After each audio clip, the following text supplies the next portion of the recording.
Halo guys, assalamualaikum warahmatullahi wabarakatuh. Welcome to my channel Sahabat Belajar Hidup dari Jalan Cerita. Seperti biasa, kita bukan halaman dulu, jalan-jalan ke Surabaya. Jangan lupa beli serabi aku. Jumpa lagi dengan Ananda Lika. Terima kasih sudah mampir di channel aku. Kali ini kita akan membahas suatu kisah dari waliullah, yakni Sunan Bonang. Siapakah itu dan mengapa dia sampai disebut wali? Tidak usah berlama-lama, so happy watching. Sunan Bonang merupakan putra dari Sunan Ampel dan juga Nyi Ageng Manila yang lahir pada tahun 1465 Masehi. Waktu lahir, ia memiliki nama asli Raden Magdum Ibrahim. Waktu kecil, Sunan Bonang ini belajar di pesantren ayahnya, yakni Sunan Ampel di Ampel Denta, Surabaya. Setelah cukup ilmunya, Sunan Bonang kemudian mengikuti jalur ayahnya untuk menciarkan agama Islam. Pertama-tama ia berdakwah ke wilayah Kediri yang saat itu memang mayoritasnya masih beragama Hindu. Ia juga senang berkelana di pelosok-pelosok tanah Jawa lainnya. Oh ya, di Kediri ini Sunan Bonang juga mendirikan Masjid Sangkaldaha, di mana masjid tersebut merupakan masjid yang pertama kali didirikan oleh Sunan Bonang.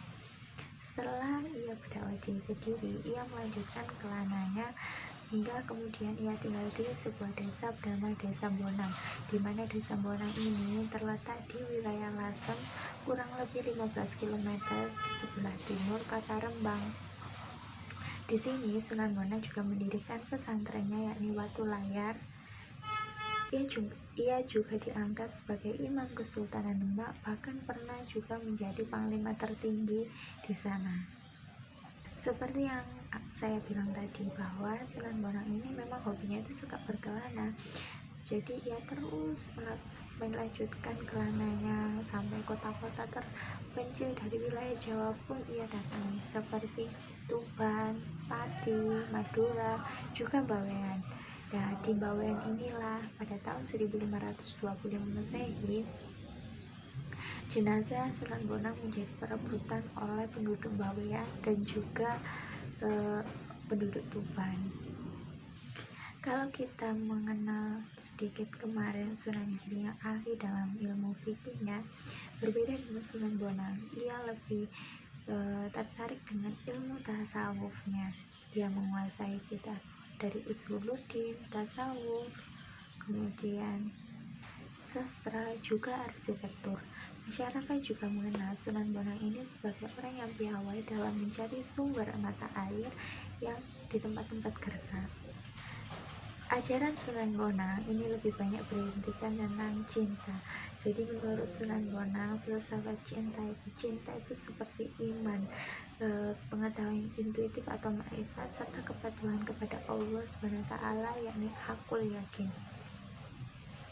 sehingga membuat Sunan Bonang ini menyampaikan dakwahnya melalui seni yang disukai masyarakat saat itu. Sunan Bonang juga menghasilkan karya yang sangat bagus, seperti yang dipengaruhi oleh kitab As-Siddiq karya Ibnu Sa'id Al-Khair, yakni berupa suluk wijil, di mana suluk ini bercerminkan mengenai tamsil, cermin, bangau, juga burung laut. Sebuah pendekatan yang pernah dilakukan oleh Ibnu Arab, Fariduddin Attar, Rumi, juga Hamzah Bansuri.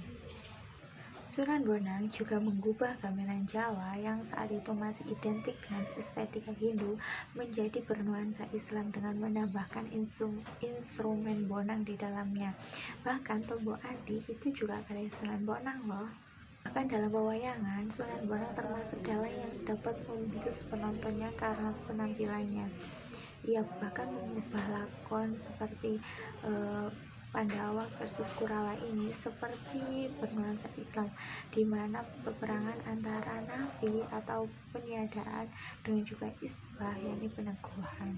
Itu tadi sedikit kisah mengenai Sunan Bonang, sastrawan Jawa, juga waliullah yang sangat dikenal oleh masyarakat.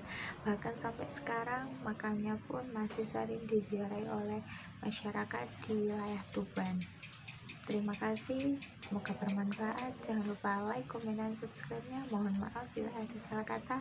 Wassalamualaikum warahmatullahi wabarakatuh.